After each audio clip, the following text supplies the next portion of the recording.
Yeah. It wasn't the same structure that I'm used to. I'm a very big creature of habit, and all of my habits had to change.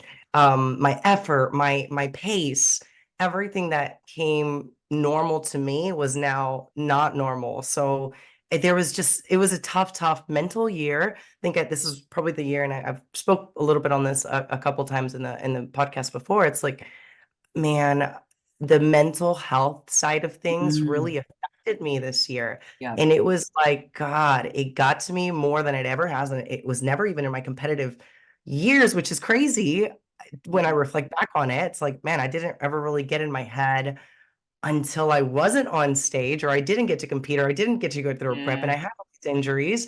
And obviously there's a reason for everything, and like all the heartbreak and all the pain and all the stuff that happened. I think that, like, again, like there's a reason for it all, and gosh, like the reflection that's just so powerful. So anyone that's listening and hasn't started to reflect in 2023, or hasn't started to reflect on the good and the bad, because it's important to see both and see Mm, how you can, very like, gain, but also lose by leaving behind what doesn't serve you. A And I think, hundred percent. I love yeah, that. I love that whole concept because for a lot of people, they'll look only at what they don't have. And it's like there's a hole there rather than going, well, that leaves space now for something better, and walking towards something better. And I think, letting go of the things that don't serve you is a massive part of walking through ugh, one door and the into hard part. one, right? It is difficult.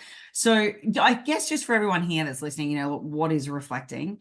It really is about looking at accomplishments, challenges, actions you've taken yourself, and it's about being really quite honest with yourself about it. Like, what did I do well? What did I suck at? Where did I freeze? Where did I procrastinate? Where did I surprise myself?